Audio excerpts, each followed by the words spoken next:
नमस्कार दोस्तों, मैं कुलदीप भारद्वाज डागोर्स लर्निंग ऐप में आपका स्वागत करता हूं। दोस्तों, आज के वीडियो लेक्चर में हम एक नया टॉपिक शुरू करने वाले हैं और नया टॉपिक है हमारा कौन सा है प्रकाश या लाइट के बारे में आज हम जानकारी करेंगे। ठीक है दोस्तों, आपको पता है प्रकाश जो है उस प्रकाश का इस प्रकृति की बात करें, हम पृथ्वी की बात करें तो इसका जो स्रोत है, प्राकृतिक स्रोत प्रकाश का, वो क्या होता है? सूर्य होता है। और सूर्य के द्वारा जो ऊर्जा है वो ऊष्मा के रूप में क्या होती है? संचारित होती है। इसके अलावा प्रकाश ऊर्जा के रूप में क्या होती है? संचारित होती है, जिससे दिन निकलने के पश्चात जो एक तरह से प्रकाश है पृथ्वी पर, वो किसके द्वारा आता है? सूर्य के द्वारा। तो हम ये कहते हैं कि भाई सूर्य का जो प्रकाश है वो इसका कैसा है? वो इसका प्राकृतिक स्रोत है। कैसा स्रोत है? प्राकृतिक स्रोत। तो हम प्रकाश की बात करें दोस्तों, तो प्रकाश का प्राकृतिक जो स्रोत है, प्राकृतिक स्रोत वो क्या है? वो सूर्य है। क्या है? सूर्य है। ठीक है, ये मेनली तो सूर्य है, लेकिन इसके बाद में हम ये बात करें कि प्रकाश, स्वयं का प्रकाश सूर्य के साथ साथ तारों में भी होता है। किस में होता है? तारों में। तो यहाँ पर हम तारे की बात करें तो जो तारे होते हैं, स्टार्स, उनमें भी अपना स्वयं का प्रकाश होता है। और एक तरह से हम ये कहें जो स्टार है वो सूर्य एक प्रकार का क्या है? तारा है। तो इसका मतलब इनमें खुद का क्या होता है? इनमें खुद का प्रकाश का या ऊर्जा का क्या होता है? स्रोत होता है। आपको पता है प्रकाश भी एक तरह से क्या है? ऊर्जा है। प्रकाश क्या है? ऊर्जा। ऊर्जाओं के कई रूप हैं। रासायनिक ऊर्जा है, विद्युत ऊर्जा है, प्रकाश ऊर्जा है, ऊष्मीय ऊर्जा है, तापीय ऊर्जा है। ये बहुत सारे फॉर्म्स या रूप होते हैं ऊर्जाओं के। ठीक है दोस्तों, अब इस प्रकाश की बात करें कि सूर्य से जो प्रकाश आता है, सूर्य से प्रकाश जो आता है उसके आने में कितना समय इस पृथ्वी पर लगता है? तो प्रकाश के पृथ्वी पर, सूर्य से पृथ्वी पर आने में, प्रकाश की किरण की बात करें दोस्तों, तो प्रकाश की किरण के सूर्य से पृथ्वी पर आने में लगा समय, पृथ्वी पर, सूर्य से पृथ्वी पर आने में या पहुंचने में, आने में लगभग हम ये मानते हैं कि भाई लगभग अगर माने तो 8 मिनट 19 सेकंड इसका टाइम इसमें सूर्य से पृथ्वी तक आने में लगता है। मिनट की बात कर लेते हैं दोस्तों, तो यहाँ पर मिनट कितने हो जाते हैं इसके? तो मिनट हो जाते हैं लगभग, हम ये कहें 499, लगभग कितना? 499 मिनट। ये तो मिनट में टाइम है, मिनट। और अगर ये टाइम तो सेकंड में है, किसमें? सेकंड। और अगर इसकी मिनट बनाएं तो हम ये कह सकते हैं कि 8 मिनट और सेकंड कितने? लगभग 8 मिनट तथा कितने सेकंड शेष रह जाते हैं दोस्तों यहाँ? तो 8 मिनट और सेकंड में यहाँ पर लगभग 19 सेकंड यहाँ पर शेष रहते हैं। ठीक है, तो ये दोनों जो वैल्यूज़ हैं वो मैंने लिख दी। तो प्रकाश के, सूर्य के प्रकाश जो है वो पृथ्वी पर आने में समय जो लगता है वो 499 समय सेकंड का समय लगता है। ठीक है, सेकंड का समय लगता है। ठीक है दोस्तों, ये तो प्रकाश के, सूर्य के जो प्रकाश है उसका पृथ्वी पर आने में समय। चंद्रमा का भी प्रकाश होता है, तो उसका जो प्रकाश आने में लगता है, चंद्रमा का कहाँ पर? पृथ्वी पर आने में जो समय है, चंद्रमा का जो प्रकाश है, इस प्रकाश के कहाँ से कहाँ तक आने में दोस्तों? प्रकाश, इसकी बात करें तो चंद्रमा का प्रकाश जो है वो कहाँ से कहाँ? वो चंद्रमा से कहाँ पर? पृथ्वी पर आने में जो लगेगा समय वो लगभग कितना होता है? लगभग कितना होता है? 1.5 मिनट का समय होता है। किसका होता है? 1.5 मिनट का समय होता है। ठीक है, तो हम ये कहें कि लगभग 1 मिनट और 30 सेकंड का जो समय है, 30 सेकंड का समय वो कहाँ से कहाँ तक प्रकाश के आने में? चंद्रमा का प्रकाश पृथ्वी तक आने में लगता है। ठीक है, तो ये तो प्रकाश के हमने कहा कि एक स्रोत है। अब बात करें कि प्रकाश के कुछ गुण भी होते हैं। ठीक है, तो यहाँ कुछ गुणों की बात कर लेते हैं कि भाई प्रकाश के कौन कौन से गुण होते हैं। प्रकाश के गुण, इनकी अगर बात करें दोस्तों तो यहाँ पर कई सारे जो गुण हैं वो प्रकाश के होते हैं। जैसे यहाँ पर हम एक गुण की बात करें प्रकाश के की, तो प्रकाश क्या करता है? एक सीधी रेखा में गमन करता है। यहाँ से ये सोर्स, यहाँ इस रूम का जो सोर्स है, वहाँ से जहाँ जहाँ प्रकाश जाएगा वो क्या होगा? केवल एक सीधी रेखा में गमन करेगा। ठीक है, हम ये कहें कि एक प्रकाश जो है, एक रूम में उपस्थित जो प्रकाश का सोर्स है, वहाँ से प्रकाश मुड़ करके दूसरे रूम में शिफ्ट हो जाए तो इस तरह की घटना घटित नहीं होगी। लेकिन और भी कई गुणधर्म इसके प्रकाश के जो हैं वो कहे जाएंगे, माने जाएंगे। कौन कौन से हैं उनकी बातें भी आगे करेंगे। लेकिन एक गुण तो क्या है इसका कि ये एक सीधी रेखा में गमन करता है। तो प्रकाश एक सीधी रेखा में गमन करता है, सीधी रेखा में गमन करता है, ठीक है, सीधी रेखा में गमन करता है। एक स्रोत तो यह है, ठीक है दोस्तों। दूसरी बात होती है कि इस प्रकाश की जो प्रकृति है, इसकी अगर प्रकृति की बात करें, प्रकाश की प्रकृति की बात करें तो इसकी प्रकृति कैसी होती है? द्वैत प्रकृति होती है। कैसी प्रकृति होती है दोस्तों? द्वैत प्रकृति, ठीक है। अर्थात द्वैत प्रकृति का मतलब क्या है? यहां अगर बात करें तो ये जो है प्रकाश, उसकी कणीय प्रकृति भी होती है और उसकी कैसी होती है? तरंगीय प्रकृति होती है। कण और तरंग के रूप में क्या करता है? ये संचरित होता है। कौन का? किसका प्रकाश? सूर्य का प्रकाश, ठीक है दोस्तों। और यहां पर अगर हम बात करें सूर्य के प्रकाश के अन्य गुण की, ये एक वैज्ञानिक थे डी ब्रोगली। डी ब्रोगली साहब ने प्रकाश की द्वैत प्रकृति के बारे में बताया था, ठीक है। अब बात करें कि भाई इसकी प्रकृति होती कैसी है? तरंग किस रूप में संचरित होती है? तो जो प्रकाश की तरंग का जो संचरण है वो किस में होता है? वो अनुप्रस्थ रूप में होता है। तो प्रकाश तरंग का संचरण जो है, प्रकाश किरण का संचरण जो है वो किस रूप में होता है? वो हम कहेंगे कि अनुप्रस्थ रूप में होता है। इसकी प्रकृति कैसी होती है? तरंग प्रकृति अनुप्रस्थ होती है। कैसी होती है? तो यहां पर हम बात करें इसके संचरण की, वो कैसी होती है? अनुप्रस्थ तरंग के रूप में इसका संचरण होता है। अनुप्रस्थ संचरण कैसे होगा? अनुप्रस्थ तरंग के रूप में इसका संचरण होता है प्रकाश का, ठीक है। इसके बाद हम वेग की बात कर लेते हैं कि भाई प्रकाश का जो वेग है वो किस प्रकार से रहता है, ठीक है। अगर हम प्रकाश के वेग की बात करें, किसके वेग की बात करें? प्रकाश के वेग की, तो प्रकाश का वेग जो होता है वो सर्वाधिक वेग जो होता है दोस्तों, वो किस में होता है? वो निर्वात में होता है। तो हम यहाँ ये कहें कि प्रकाश का सर्वाधिक वेग, प्रकाश का सर्वाधिक वेग, सर्वाधिक वेग, वेग किस में होता है? निर्वात में होता है। किस में होता है? निर्वात में होता है। इस निर्वात को हम वैक्यूम के नाम से जानते हैं। वैक्यूम क्या बोलते हैं इसको दोस्तों? हम वैक्यूम इस निर्वात को बोला जाता है। तो निर्वात में सर्वाधिक वेग होता है, निर्वात में होता है, ठीक है, निर्वात में होता है। और यहाँ पर अगर हम बात करें दोस्तों कि इसका वेग जो है वो निर्वात में कितना होता है, तो यहाँ इसके वेग की बात कर लेते हैं। निर्वात में प्रकाश का जो वेग है वो कितना होता है दोस्तों? निर्वात में होता है 3 × 10⁸ मीटर प्रति सेकेंड। ये निर्वात का प्रकाश का क्या है? वेग है, जो कि कैसा है? जो कि सर्वाधिक वेग है। जो कि कैसा है? सर्वाधिक वेग है। कैसा है? सर्वाधिक, ठीक है। लेकिन इसके साथ साथ हम कुछ और हमारे माध्यम हैं उनकी बात कर लेते हैं। इसका निर्वात में सबसे ज्यादा होगा, इसके बाद में किन पदार्थों में ज्यादा, किन पदार्थों में कम होगा? तो क्रमशः निर्वात के बाद में गैसेज में उससे कम होगा। गैसेज से फिर हम बात करें द्रव पदार्थों में, जो गैसेज से भी क्या होगा? कम होगा। और ठोस पदार्थों में सबसे कम होगा। यानी कि निर्वात से भी, गैसों से भी, द्रव पदार्थों से भी, इन सब से जो कम प्रकाश का वेग है वो किस में होगा? ठोस पदार्थों में होगा। जो कि ध्वनि के जो वेग होते हैं दोस्तों, उनके क्या होता है? विपरीत होता है प्रकाश का वेग। ध्वनि का वेग सर्वाधिक किस में होता है? माध्यम। माध्यम भी कैसा? ठोस माध्यम में, ठीक है। और सबसे कम यानी जीरो जो होता है वो क्या?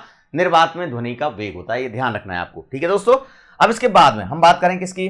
हम बात करते हैं कि भाई निर्वात में तो प्रकाश का वेग इतना होता है, लेकिन कुछ माध्यमों की बात कर लेते हैं। जैसे हम जल की बात करें दोस्तों, किसकी बात करें?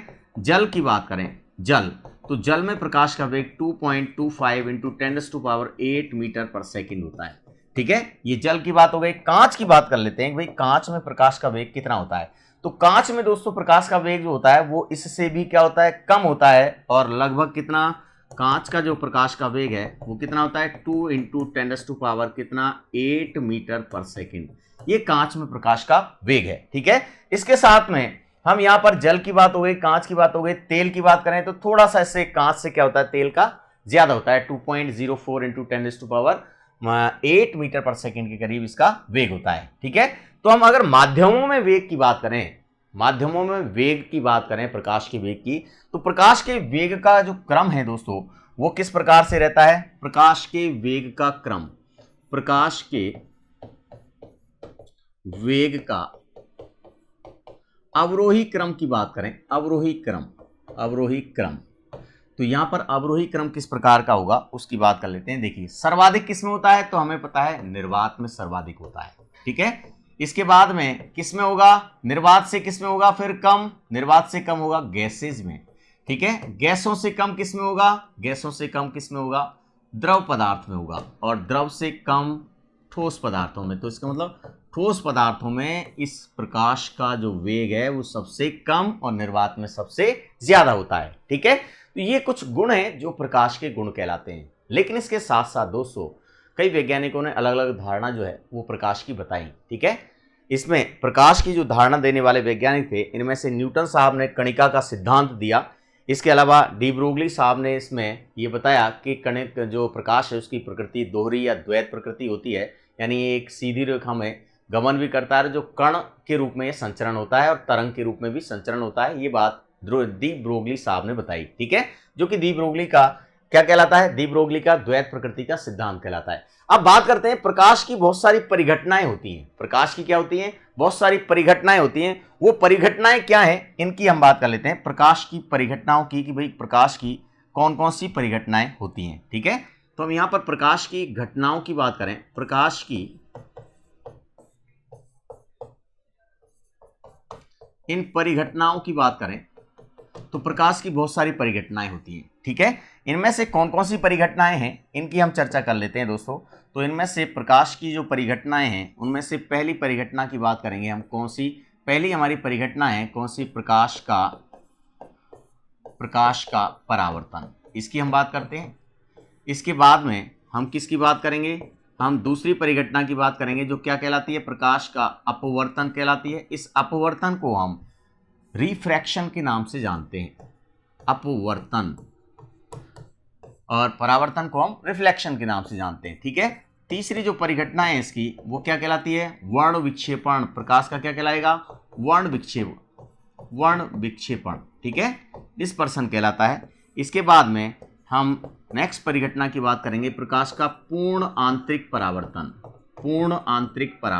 ठीक है, इसको टोटल इंटर रिफ्लेक्शन के नाम से हम जानते हैं, पूर्ण आंतरिक परावर्तन। इसके साथ में हम किसकी बात करेंगे, प्रकाश की प्रकीर्णन की बात करेंगे। किसकी बात करेंगे, प्रकाश की प्रकीर्णन की बात करेंगे। स्कैटरिंग बोला जाता है दोस्तों इसको। और इसके बाद में हम किसकी बात करेंगे, प्रकाश के व्यतिकरण की बात करेंगे। और व्यतिकरण के बाद हम किसकी बात करेंगे, प्रकाश के ध्रुवण की बात करेंगे, पोलराइजेशन की बात करेंगे। ठीक है, इसके बाद हमारे पास में एक घटना और आ रही है और वो घटना कौन सी है, प्रकाश का विवर्तन। क्या बोला जाता है इसको, प्रकाश का विवर्तन बोला जाता है। ठीक है, तो इतनी सारी जो प्रकाश की क्या होती हैं, ये परिघटनाएं होती हैं। अब इनका एक एक करके हम स्टडी करेंगे। ठीक है, इनमें से हमारे पास में महत्वपूर्ण जो परिघटनाएं हैं वो परावर्तन और अपवर्तन, दो इसकी महत्वपूर्ण परिघटनाएं हैं। ठीक है, और इनमें से बाकी की जो परिघटनाएं हैं इनमें वर्ण विक्षेपण भी मान सकते हैं हम, पूर्ण आंतरिक परावर्तन भी मान सकते हैं। बाकी में हम किसकी बात करेंगे, इन एग्जाम्पल्स की बात करेंगे कि इनमें कौन कौन से एग्जाम्पल्स होते हैं, या एग्जाम्पल देकर के वो परिघटना का नाम पूछता है कि निम्न में से कौन सी परिघटना के लिए उत्तरदायी कौन सा उदाहरण है, या उदाहरण निम्न में से कौन सी परिघटना के लिए उदाहरण एग्जाम्पल है। ठीक है, तो ऐसे करके इसमें से प्रश्न जो हैं वो एग्जाम्पल्स के बनेंगे। इसके अलावा ये परावर्तन और अपवर्तन बेहद इंपॉर्टेंट है, यहां से प्रश्न डेफिनेटली आता है एग्जाम में। ठीक है, तो इन पर दो पर फोकस हमें सबसे ज्यादा करना है। एग्जाम्पल सभी घटनाओं के हमें ध्यान रखने हैं। ठीक है दोस्तों, अब सबसे पहले बात करते हैं हम किसकी, प्रकाश के परावर्तन की। तो सबसे पहले किसकी बात करें हम, प्रकाश का परावर्तन। किसकी बात करें हम, प्रकाश का परावर्तन। तो पहली घटना क्या है दोस्तों, हमारी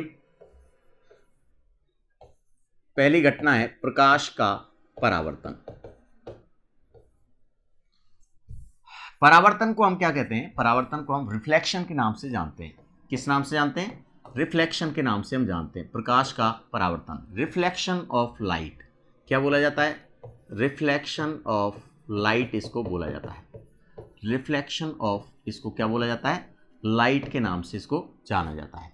ठीक है, प्रकाश का परावर्तन क्या होता है, प्रकाश का परावर्तन इसकी हम बात कर लेते हैं। देखिए, प्रकाश का परावर्तन ऐसी घटना है जिसमें जब कोई प्रकाश की किरण किसी एक सतह पर आपतित होती है, जैसे इस बोर्ड पर कोई प्रकाश की जो किरण है वो आपतित है, और जब ये सतह जो है बोर्ड की वो इस किरण को वापस से उसी माध्यम में क्या कर दे, लौटा दे, वापस से उसी माध्यम में क्या कर दे, लौटा दे, तो ये घटना कहलाती है परावर्तन। क्या कहलाती है, परावर्तन। होता क्या है एक्चुअली परावर्तन में, ये एक मान लो सरफेस है, ये क्या है, ये एक सरफेस है, ये एक सरफेस है, ये किसी वस्तु की सतह है या कोई सतह है, ये पृष्ठ है। ये क्या है दोस्तों? पृष्ठ। अब यहां पर इस पृष्ठ पर कोई सूर्य का प्रकाश की किरण जो है, वो सूर्य के प्रकाश की किरण आती है, इस पृष्ठ पर क्या होती है? आपतित होती है। क्या होती है? आपतित होती है। तो आपतन के पश्चात वो वापस से उसी माध्यम में लौट जाती है। वापस से उसी माध्यम में क्या हो जाए? लौट जाए। वो वापस उसी माध्यम में लौट जाए तो ये घटना जो है, वो घटना क्या कहलाती है? ये घटना कहलाती है प्रकाश का परावर्तन। क्या कहलाती है? प्रकाश का परावर्तन। ठीक है। यहां पर अगर हम क्या करें, इन दोनों के मध्य दोस्तों यहां हम एक लंब डाल दें। क्या डाल दें? इन दोनों के मध्य एक लंब इस तरह का हम डाल दें। डॉटेड लाइन से हमने इसको किसको प्रदर्शित किया है? डॉटेड लाइन से हमने प्रदर्शित किया है लंब को। इसको माना कि ये क्या है? एक अभिलंब है। ये क्या है? अभिलंब। ठीक है। और आने वाली जो प्रकाश की किरण है, इसको हम कहते हैं आपतित किरण। इसको इंसिडेंट रे के नाम से जानते हैं। ठीक है, आपतित किरण। और जाने वाली जो किरण है, लौटने वाली जो किरण है, इसको हम कहते हैं परावर्तित किरण। क्या कहते हैं इसको हम? परावर्तित किरण। क्या बोलते हैं? परावर्तित किरण। ठीक है दोस्तों। तो इस तरह से प्रकाश की किरण आई इस सतह पर, उसने इसको वापस से उसी माध्यम में लौटा दिया। ये घटना ही क्या कहलाती है? ये घटना कहलाती है प्रकाश का परावर्तन। क्या कहलाती है? प्रकाश का परावर्तन। लेकिन इसको डिफाइन कैसे करें दोस्तों, इसको प्रकाश के परावर्तन को? ठीक है, तो हम डिफाइन इस तरह से इस प्रकाश के परावर्तन को कर सकते हैं। कैसे करें इसको डिफाइन? तो हम इस तरह से इसको कर सकते हैं, जब कोई प्रकाश की किरण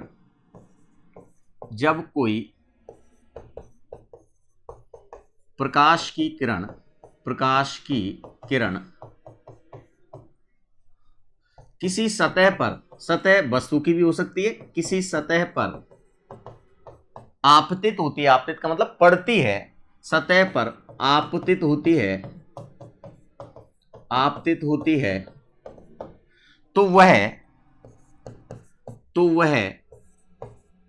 वह उसी माध्यम में यानी जिधर से आई है उसी माध्यम में क्या होती है? लौट जाती है। इस घटना को क्या कहा जाता है दोस्तों? इस घटना को प्रकाश का परावर्तन कहा जाता है। क्या कहा जाता है? प्रकाश का परावर्तन कहा जाता है। क्या कहा जाता है इसको? प्रकाश का परावर्तन कहा जाता है। ठीक है, ये घटना जो है वो क्या कहलाती है? प्रकाश का परावर्तन कहलाती है। ठीक है दोस्तों। अब बात ये आती है कि प्रकाश का परावर्तन क्या हुआ? प्रकाश का परावर्तन, बोर्ड पर पड़ा प्रकाश मान लो और उससे लौट के वापस आ गया, वही घटना क्या कहलाती है? प्रकाश का परावर्तन। इस परावर्तन के नियमों की बात कर लेते हैं कि परावर्तन के नियम क्या है। तो यहां पर सबसे पहले बात करें किसकी? इसकी परावर्तन के नियमों की बात कर लेते हैं कि भाई परावर्तन के नियम क्या हैं। परावर्तन के नियम,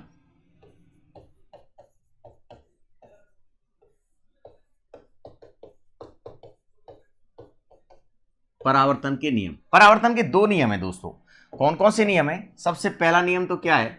सबसे पहला नियम तो ये कहता है, देखिए अभी हमने डायग्राम में देखा कि भाई ये पृष्ठ जो है, मान लो इसको मैं एक तल मान लेता हूं, तो इस पृष्ठ में एक तो आपतित किरण, एक अविलंब और परावर्तित किरण, ये तीनों ही क्या होंगे? इस पृष्ठ के तल में उपस्थित होंगे। ये तीनों जो हमने माने, ये सभी के सभी किसमें? इस तल के पृष्ठ में। ठीक है, ये इस पृष्ठ के तल में। तो इसका मतलब ये एक तल है, तो एक तल में ही तीनों क्या है? इनकी स्थितियां हैं, इनकी पोजीशन कहां है? उसी तल में, उसी प्लेन में है। तो हम पहला नियम क्या कहते हैं? पहला नियम हम ये कहते हैं भैया कि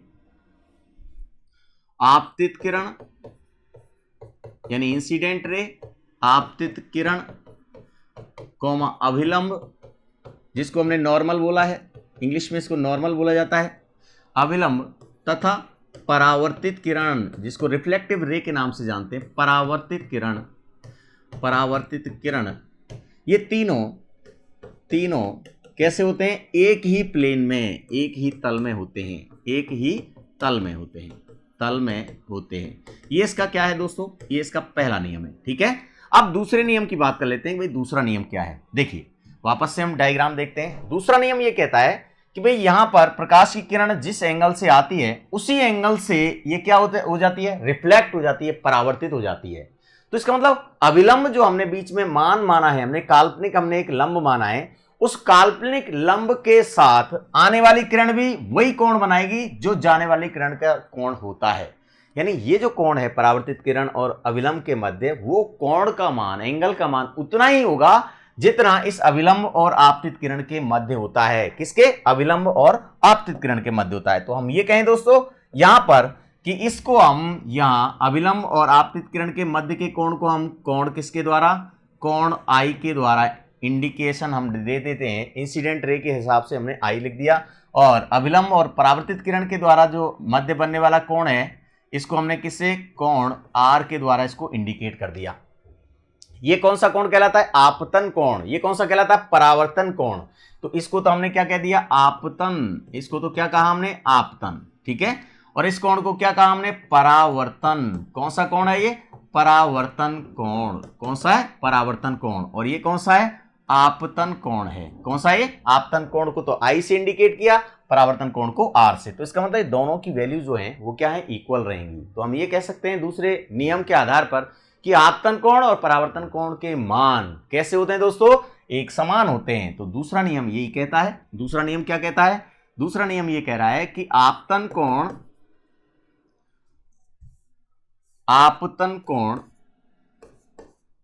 और आपतन कोण कौन सा है दोस्तों? कोण आई माना हमने, एंगल ऑफ आई, ये आपतन कोण है। तथा परावर्तन कोण इसको हमने क्या माना? इसको हमने कोण आर माना। कोण के मान, इन दोनों के मान कैसे होते हैं दोस्तों?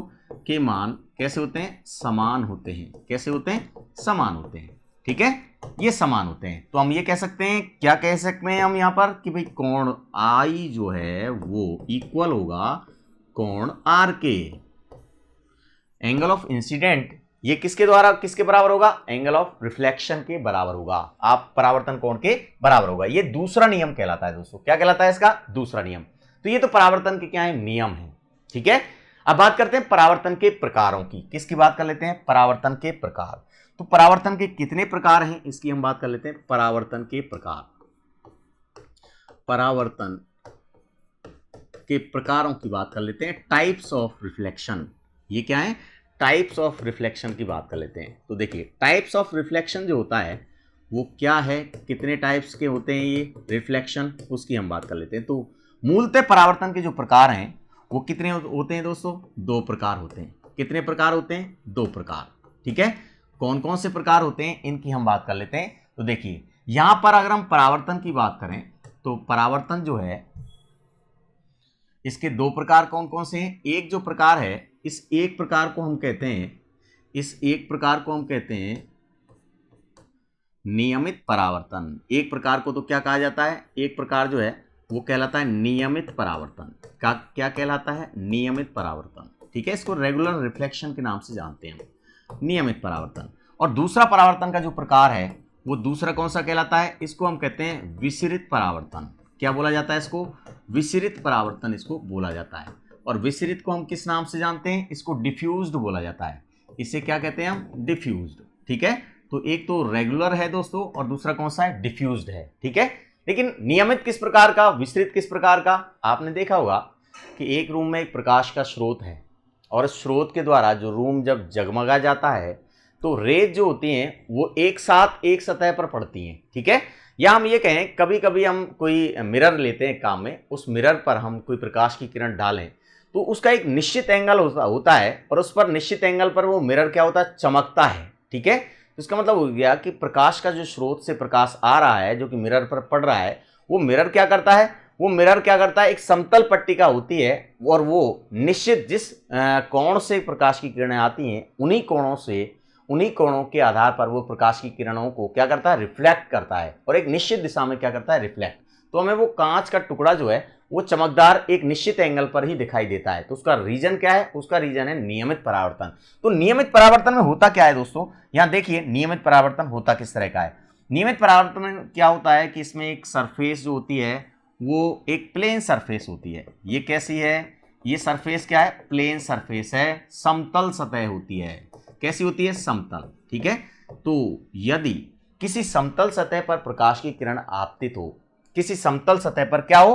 प्रकाश की किरण क्या हो दोस्तों? आपतित हो, तो वो जिन कोणों से आपतित होती हैं उन कोणों से ही सीधे क्या हो जाती हैं, रिफ्लेक्ट हो जाती हैं। निश्चित कोणों से क्या हो जाती हैं, रिफ्लेक्ट हो जाती हैं। तो ये परावर्तन जो है वो क्या कहलाता है, नियमित परावर्तन कहलाता है। क्या कहलाता है, नियमित परावर्तन। ठीक है, तो ये परावर्तन कैसा, नियमित परावर्तन। लेकिन अगर सतह कैसी है, सतह कैसी है, ये तो समतल सतह हो गई, और सतह कैसी है, खुरदरी सतह हो। कैसी सतह हो दोस्तों, खुरदरी।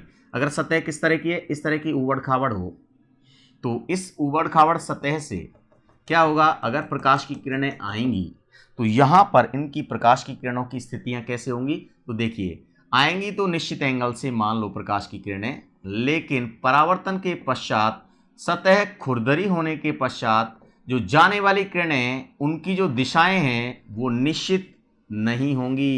ये जाने वाली दिशा है, ये किरण इस तरह से आ रही है, ये किरण इस तरह से जा रही है। तो इसका मतलब जब परावर्तित किरणें वो कैसी हो जाती है, बिखर जाती हैं। ठीक है, कब, जब वो पृष्ठ कैसी है दोस्तों, खुरदरी। कैसी है, खुरदरी, रफ हो, रफ सतह जो है जब हो, तो रफ सतह से होने वाला प्रकाश का परावर्तन तो कैसा कहलाता है, ये कहलाता है विसरित प्रकार का। ये कैसा कहलाता है, विसरित। कैसा कहलाएगा, विसरित प्रकार का। और समतल सतह से जो प्रकाश का परावर्तन होगा वो कैसा होगा दोस्तों, समतल सतह से प्रकाश का परावर्तन कैसा होगा, वो होगा नियमित परावर्तन। तो ऐसे करके जो परावर्तन है वो कितने प्रकार के हो गए, दो प्रकार के। समतल पृष्ठ से हो तो नियमित परावर्तन, और विसरित परावर्तन किससे, खुरदरी पृष्ठ से कैसा होता है, विसरित परावर्तन। उदाहरण कैसे, सूर्य जो होता है उसका प्रकाश, हम घरों की बात कर लेते हैं, घरों की खिड़कियों पर पड़ता है तो खिड़कियों या अन्य जो सतहें हैं वो कैसी होती हैं, वो खुरदरी होती हैं। तो अंदर घर के अंदर जो प्रकाश आता है वो प्रकाश कैसा, बिखरा हुआ प्रकाश आता है। तो बिखरा हुआ प्रकाश खिड़कियों से या खिड़कियों से परावर्तित होकर के और रूम के या मकान के अंदर या घरों के अंदर आता है, तो उससे घर एक तरह से कैसे हो जाते हैं, वो घर एक तरह से कैसे हो जाते हैं, उनमें प्रकाश उत्पन्न होता है। ठीक है, जो प्रकाश की मात्रा है घरों में आने वाली वो खुरदरे पृष्ठ से होती है। लेकिन अगर कांच की बात करें तो कांच एक समतल पट्टिका है, उसको निश्चित एंगल से हम देखते हैं तो वो प्रकाश किरणों का पुंज जो है वो परावर्तन होने के पश्चात एक निश्चित एंगल से रिफ्लेक्ट होता है। तो एक निश्चित एंगल पर ही वो कांच का टुकड़ा या जो पृष्ठ है, समतल पृष्ठ, वो कैसी होती है, चमकदार दिखाई देती है। तो वो कैसा, वो नियमित परावर्तन होता है। तो ऐसे करके परावर्तन कितने, दो प्रकार के हो गए। ठीक है दोस्तों, तो इसके साथ हम परावर्तन को आगे बढ़ाएंगे और वो हम आगे बढ़ाएंगे आपको अगले वीडियो लेक्चर में। ठीक है दोस्तों, तब तक के लिए नमस्कार।